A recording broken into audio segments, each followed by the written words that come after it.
ಎಲ್ರಿಗೂ ನಮಸ್ಕಾರ. Welcome back to Sandhya Shetty's kitchen. ಇವತ್ತಿನ ವಿಡಿಯೋದಲ್ಲಿ ಸಿಂಪಲ್ ಹಾಗೇನೆ ಟೇಸ್ಟಿ ಆಗಿರುವಂಥ ಕಾಯಿ ಚಟ್ನಿನ ಯಾವ ಥರ ಮಾಡೋದಂತ ತೋರಿಸ್ತಾ ಇದ್ದೀನಿ.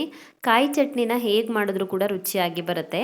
ಅದರಲ್ಲೂ ಕಾಯಿ ಚಟ್ನಿಗೆ ಇಂಗಿನ ಒಗ್ಗರಣೆ ಹಾಕೋದ್ರಂತೂ ಕೇಳೋದೇ ಬೇಡ. ತುಂಬ ಅಂದರೆ ತುಂಬಾ ಟೇಸ್ಟಿಯಾಗಿ ಬರುತ್ತೆ. ರೆಸಿಪಿ ಅಂತೂ ತುಂಬಾ ಈಸಿ ಆಗಿದೆ, ರುಚಿ ಅಂತೂ ಬೊಂಬಾಟಾಗಿರುತ್ತೆ. ಬನ್ನಿ ಹಾಗಿದ್ರೆ ಸಿಂಪಲ್ ಹಾಗೇನೆ ಟೇಸ್ಟಿ ಆಗಿರುವಂಥ ಕಾಯಿ ಚಟ್ನಿನ ಯಾವ ಥರ ಮಾಡೋದಂತ ನೋಡೋಣ.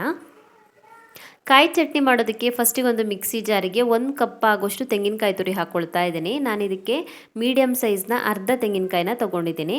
1 ಕಪ್ ಆಗೋಷ್ಟು ತೆಂಗಿನಕಾಯಿ ತುರಿ, ಹಾಗೆಯೇ 2 ಹಸಿಮೆಣಸಿನ್ಕಾಯಿ ಹಾಕ್ಕೊಳ್ತಾ ಇದ್ದೀನಿ. ಖಾರ ಕಡಿಮೆ ಇರೋದಿದು, ಖಾರ ಜಾಸ್ತಿ ಇರೋದಾದರೆ 1 ಹಾಕ್ಕೊಳ್ಳಿ.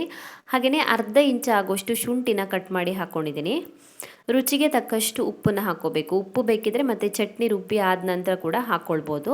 ಹಾಗೆಯೇ ಇದಕ್ಕೊಂದು ಅರ್ಧ ಲೋಟ ಆಗೋಷ್ಟು ನೀರನ್ನು ಸೇರಿಸ್ಬಿಟ್ಟು ಚಟ್ನಿನ ನೈಸಾಗಿ ರುಬ್ಕೊಳ್ಳೋಣ. ಸೊ ನಾನು ಚಟ್ನಿನ ರುಬ್ಬಿಟ್ಟು ತೊಗೊಂಡು ಬಂದಿದ್ದೀನಿ. ಇವಾಗ ಒಗ್ಗರಣೆ ರೆಡಿ ಮಾಡ್ಕೊಳ್ಳೋಣ. ಒಗ್ಗರಣೆ ಹಾಕೋದಕ್ಕೆ ಒಗ್ಗರಣೆ ಪಾತ್ರೆಗೆ ಒಂದು 2 ಚಮಚ ಆಗೋಷ್ಟು ಎಣ್ಣೆ ಹಾಕ್ಕೊಂಡಿದ್ದೀನಿ.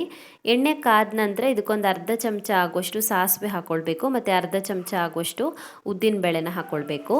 3 ರಿಂದ 4 ಚಿಟಿಕೆ ಆಗೋಷ್ಟು ಇಂಗನ್ನು ಹಾಕ್ಕೊಳ್ತಾ ಇದ್ದೀನಿ. ಹಾಗೆಯೇ ಒಂದು 2 ಒಣ ಮೆಣಸಿನ್ಕಾಯಿನ ಕಟ್ ಮಾಡಿ ಹಾಕ್ಕೊಂಡಿದ್ದೀನಿ. ಮತ್ತೊಂದು ಸ್ವಲ್ಪ ಕರಿಬೇವಿನ ಎಲೆಗಳನ್ನು ಹಾಕ್ಕೊಳ್ಬೇಕು. ಸ್ವಲ್ಪ ಹೊತ್ತು ಫ್ರೈ ಮಾಡ್ಕೊಳ್ಳೋಣ ಇದನ್ನು. ಸೊ ಒಗ್ಗರಣೆ ಚೆನ್ನಾಗಿ ಫ್ರೈ ಆದ ನಂತರ ಅದನ್ನು ಇವಾಗ ಚಟ್ನಿಗೆ ಹಾಕಿ ಮಿಕ್ಸ್ ಮಾಡಿಕೊಂಡ್ರೆ ಆಯಿತು. ತುಂಬಾ ಟೇಸ್ಟಿ ಹಾಗೆಯೇ ಸಿಂಪಲ್ ಆಗಿರುವಂಥ ಕಾಯಿ ಚಟ್ನಿ ರೆಡಿ ಆಗುತ್ತೆ. ಕಾಯಿ ಚಟ್ನಿಗೆ ಇಂಗಿನ ಒಗ್ಗರಣೆ ಕೂಡ ಕೊಡ್ಬೋದು ಅಥವಾ ಬೆಳ್ಳುಳ್ಳಿ ಒಗ್ಗರಣೆ ಕೂಡ ಕೊಡ್ಬೋದು.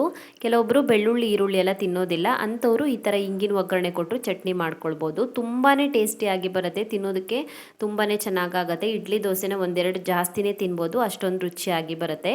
ಸೊ ಸಿಂಪಲ್ ಹಾಗೆಯೇ ಟೇಸ್ಟಿ ಆಗಿರುವಂಥ ಕಾಯಿ ಚಟ್ನಿನ ಯಾವ ಥರ ಮಾಡೋದಂತ ನೋಡಿದ್ರಲ್ಲ. ನಿಮಗೆ ಈ ವಿಡಿಯೋ ಇಷ್ಟ ಆಗಿದ್ದರೆ ವಿಡಿಯೋಗೊಂದು ಲೈಕ್ ಕೊಡಿ, ಹಾಗೆಯೇ ಕಮೆಂಟಲ್ಲಿ ತಿಳಿಸಿ ಹೇಗಿದೆ ಅಂತ.